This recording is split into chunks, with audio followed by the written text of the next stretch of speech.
Assalamualaikum warahmatullahi wabarakatuh. Salam sehat dan salam sejahtera untuk kita semua dimanapun kita berada. Sebelumnya, perkenalkan nama saya Arifah Divaini Nurul Asya dengan NPM akhir 015. Pada kesempatan kali ini, saya beserta dua orang rekan sekelompok saya, yaitu Gabriela Sinurat dengan NPM akhir 016 dan Nurul Iza dengan NPM akhir 045 akan membahas mengenai social group work. Sebelum membahas lebih lanjut mengenai social group work, penting bagi kita untuk memahami definisi dari social group work itu sendiri. Menurut National Association of Social Work atau NASW, social group work didefinisikan sebagai suatu pelayanan kepada kelompok yang tujuan utamanya adalah membantu anggota-anggota kelompok memperbaiki penyesuaian sosial mereka dan mencapai tujuan-tujuan sosial yang telah disepakati oleh masyarakat. Selanjutnya, Sutarso dalam buku Pengantar Pekerjaan Sosial mendefinisikan social group work sebagai salah satu metode kerja dengan menghadapi orang-orang dalam kelompok guna peningkatkan kemampuan untuk melaksanakan fungsi sosialnya dan mencapai tujuan-tujuan yang secara sosial dianggap baik. Perlu diingat bahwa kelompok ini bukanlah agregat atau hanya kumpulan individu saja, karena kelompok ini memiliki karakteristik atau keunikannya sendiri. Nah, terdapat beberapa syarat yang harus dipenuhi supaya kelompok dapat dijadikan sebagai metode social group work. Yang pertama, ada sekumpulan orang, kemudian ada interaksi psikis antar anggotanya, kemudian ada saling ketergantungan antar anggota, yang keempat merupakan kesatuan yang berbeda dari kelompok lain, yang berarti setiap kelompok ini memiliki karakteristiknya sendiri yang membedakan suatu kelompok dengan kelompok yang lain. Kemudian individu tidak melebur dalam kesatuan kelompok. Nah, walaupun kelompok ini berisikan anggota-anggota kelompok yang memiliki tujuan yang sama, bukan berarti individu harus kehilangan karakteristiknya sendiri. Dan yang terakhir, memiliki norma-norma, nilai-nilai, dan struktur kelompok. Instrumen use of self. Pekerja sosial menggunakan dirinya sendiri sebagai instrumen utama dalam membantu orang meningkatkan kekuatannya atau disebut juga sebagai use of self. Nah, instrumen use of self ini terdiri dari yang pertama adalah understanding, di mana pekerja sosial harus mampu memahami orang lain atau kliennya, dan kita harus paham kalau kita sedang menghadapi orang yang memiliki perbedaan pemikiran dan juga kepribadian dengan kita. Dan di sini, sebagai pekerja sosial, kita hadir bukan untuk membuat mereka mengerti pemikiran kita, tetapi berusaha untuk mengerti pemikiran mereka. Dan kita hadir untuk mendengarkan atau listening to understand. Yang kedua adalah sensitivity, di mana sebagai pekerja sosial, kita harus sensitif atau memiliki kepekaan. Dan kita harus berusaha membangun suasana agar klien mau terbuka. Selanjutnya adalah respect. Kita harus menghargai bahwa orang yang datang ke kita itu untuk menyelesaikan masalah mereka, dan sebagai pekerja sosial harus membantu mereka. Selanjutnya adalah acceptance, di mana kita harus menerima keunikan dari klien dengan latar belakang serta kepribadian yang beragam. Sisi positif dari acceptance adalah kita dapat menjadikan keunikan klien sebagai sarana pemecahan masalah. Selanjutnya adalah empathy, yaitu kita harus mencoba untuk berempati lebih dan menghargai kemauan klien untuk menceritakan masalahnya, serta memposisikan diri menjadi seperti kayak bagaimana jika kita berada di posisi klien dan sebagainya. Lalu ada cooperative intention, yaitu pekerja sosial harus membangun kerjasama antar anggota kelompok untuk mencapai tujuan bersama. Karena keunikan dari social group work adalah menggunakan kelompok sebagai media pertolongan, sehingga hubungan antar anggotanya harus dikelola demi tercapainya tujuan bersama. Lalu ada partnership, yaitu pekerja sosial harus mampu membangun hubungan kesetaraan, seperti cara membuka percakapan, memperkenalkan diri, mendorong antar anggota untuk lebih terbuka antar satu sama lainnya, dan sebagainya. Instrumen use of self selanjutnya adalah hopefulness atau penuh harapan, yaitu pekerja sosial harus yakin bahwa ia dapat membangun suasana yang ada untuk mempermudah proses pemberian pertolongan. Lalu support, di mana pekerja sosial hadir untuk mendukung klien dengan wawasan dan keterampilan yang dimilikinya.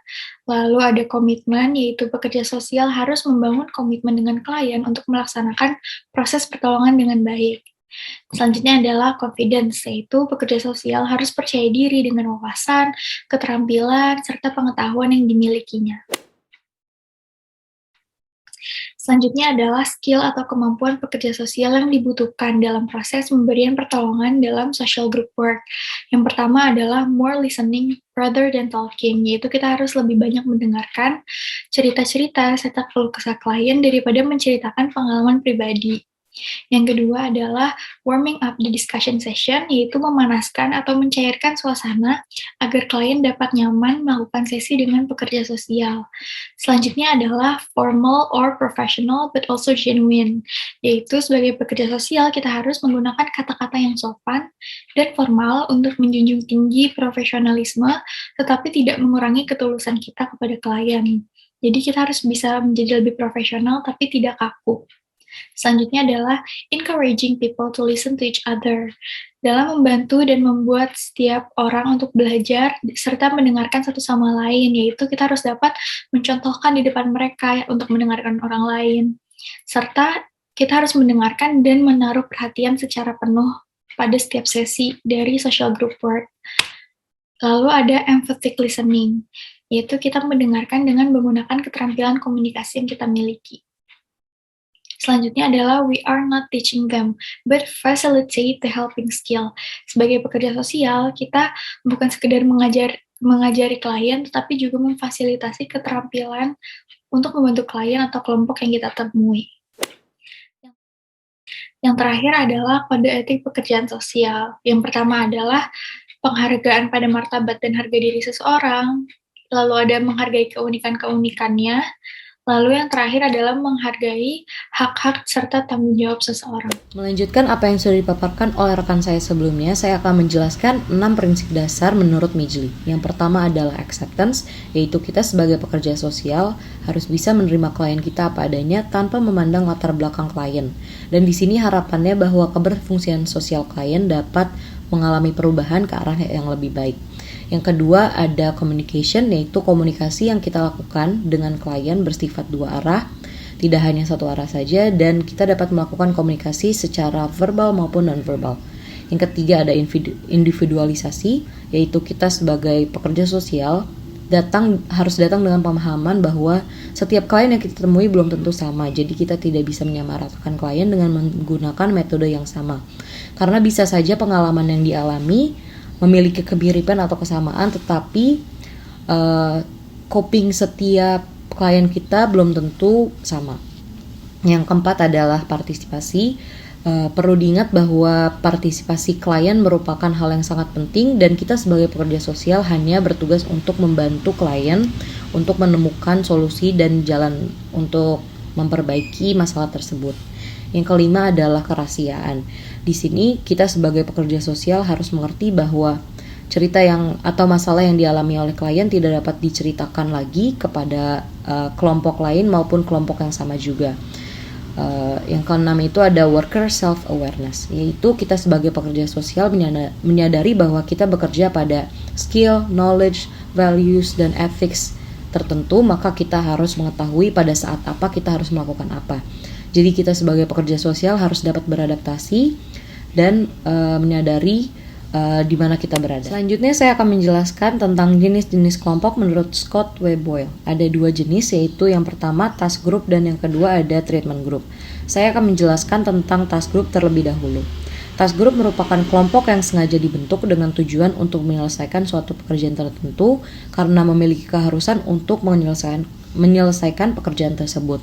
Di sini pekerja sosial bertugas untuk membantu klien untuk mencapai tujuannya, membantu klien tentang keterlibatan anggotanya, dan yang terakhir itu membantu klien untuk menyelesaikan masalah jika ada saat mengerjakan pekerjaan tersebut. Yang kedua adalah treatment group. Treatment group merupakan kelompok yang memiliki kepentingan utama, yaitu untuk menemukan hal yang terkait dengan kebutuhan sosio-emosional anggotanya. Yang dimaksud sosio-emosional di sini yaitu adalah kebutuhan untuk didengarkan atau diperhatikan. Nah, kita sebagai pekerja sosial harus memiliki keterampilan untuk mendengarkan klien. Karena harapannya setelah sesi klien itu klien merasa lega dan merasa puas gitu karena telah didengarkan dan diperhatikan. Treatment group itu dibagi lagi menjadi 5 jenis kelompok, yaitu yang pertama ada support group, yang kedua ada educational group, yang ketiga ada growth group, yang keempat ada therapy group, dan yang terakhir ada socialization group. Saya akan menjelaskan satu persatu dari yang pertama, yaitu support group. Support group merupakan kelompok yang dibikin untuk mendukung masing-masing individu yang ada di dalam kelompok tersebut. Nah, di sini contoh dari support group itu misalnya kumpulan mahasiswa yang membentuk kelompok di luar negeri. Misalnya itu karena kita sebagai pendatang, tentu kita merupakan kaum yang lebih sedikit dan kaum bisa dikatakan juga sebagai kaum minoritas. Oleh karena itu, kumpulan mahasiswa di sana memutuskan untuk membuat kelompok yang berasal dari Indonesia juga untuk tetap memenuhi kebutuhan sosial emosionalnya. Karena dengan adanya kelompok tersebut, mereka akan merasa bahwa mereka tetap diperhatikan, didengarkan, dan memiliki kesamaan satu sama lainnya karena dapat menggunakan bahasa Indonesia juga. Dan yang kedua itu ada educational group, yaitu kelompok yang dibentuk untuk memberikan informasi dan edukasi agar penyampaiannya lebih tepat sasaran. Contohnya di sini juga, misalnya kelompok yang dibentuk untuk sesama pecandu alkohol atau narkoba.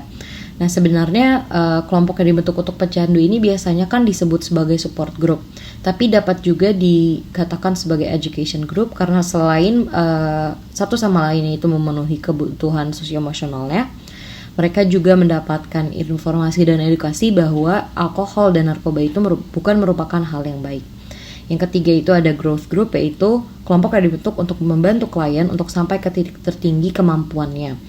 Di sini tugas pekerja sosial itu membantu klien untuk terus berkembang. Yang keempat itu ada therapy group, yaitu kelompok yang dibentuk untuk membantu klien dalam hal permasalahan yang dihadapinya. Kita juga membantu klien untuk adaptasi dengan perubahan yang ada di hidupnya, membantu klien menghadapi trauma yang pernah dirasakan, dan bisa dilakukan dengan bercerita atau mendengarkan keluh kesah klien, yaitu dengan psychologicalnya, yaitu kita membutuhkan terapi. Dan yang terakhir adalah socialization, yaitu kelompok yang dibentuk untuk mempelajari social skill dan perilaku sosial yang ada agar keberfungsian sosial klien dapat berjalan dengan baik di masyarakat.